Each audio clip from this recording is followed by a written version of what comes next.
Hi అండి, welcome back to Dimple's kitchen.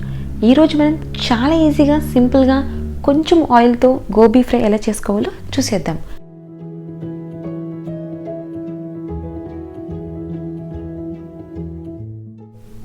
దీనికి ఒక చిన్న గోబీ ముక్కలుగా కట్ చేసుకొని ఒకసారి వాష్ చేసుకొని పక్కకు తీసి పెట్టుకోవాలి. ఇప్పుడు స్టవ్ మీద గిన్నె పెట్టుకొని వాటర్ యాడ్ చేసుకొని వాటర్ బాయిల్ అయిన తర్వాత 1/2 స్పూన్ పసుపు, 1 స్పూన్ ఉప్పు, దీంతోపాటు ముందుగా కట్ చేసి పెట్టుకున్న కాలీఫ్లవర్ ముక్కల్ని ఇందులోకి యాడ్ చేసుకొని 3 to 4 మినిట్స్ లో టు మీడియం ఫ్లేమ్లో అడ్జస్ట్ చేసుకుంటూ కుక్ చేసుకోవాలి. 3 to 4 మినిట్స్ తర్వాత వాటర్ అంతా స్ట్రెయిన్ చేసి బౌల్లో ట్రాన్స్ఫర్ చేసుకోవాలి.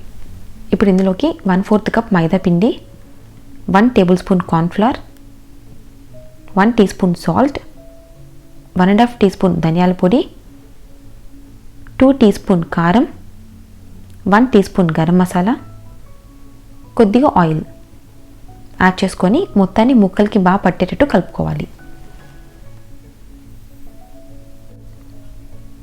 మధ్య మధ్యలో కొద్దిగా వాటర్ అనేది యాడ్ చేసుకొని మసాలా అంతా ముక్కలకి పట్టేంత వరకు కలుపుకోవాలి.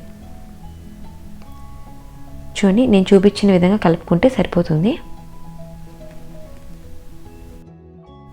ఇప్పుడు స్టవ్ మీద ప్యాన్ పెట్టుకొని ఇందులోకి ఆయిల్ అనేది యాడ్ చేసుకోవాలి. ఆయిల్ హీట్ అయిన తర్వాత మసాలా వేసి పెట్టుకున్న కాలీఫ్లవర్ ముక్కల్ని ఇందులోకి వేసుకొని 7 to 8 మినిట్స్ లో టు మీడియం ఫ్లేమ్లో అడ్జస్ట్ చేసుకుంటూ ఫ్రై చేసుకోవాలి.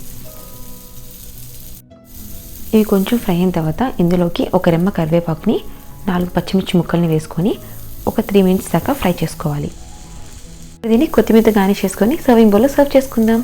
అంతే, వేడి వేడి గోబీ ఫ్రై రెడీ అయిపోయింది. నేను ఇందులోకి కొంచెం వేయించుకున్న నువ్వులను యాడ్ చేసుకున్నాను. మీకు నచ్చకపోతే స్కిప్ చేసేయండి. ఈ ఫ్రై పప్పన్నంతో కానీ రసమన్నంతో కానీ చాలా పర్ఫెక్ట్గా ఉంటుంది. ఈవెన్ సైడ్ డిష్గా కూడా చాలా బాగుంటుంది. ఖచ్చితంగా ట్రై చేయండి.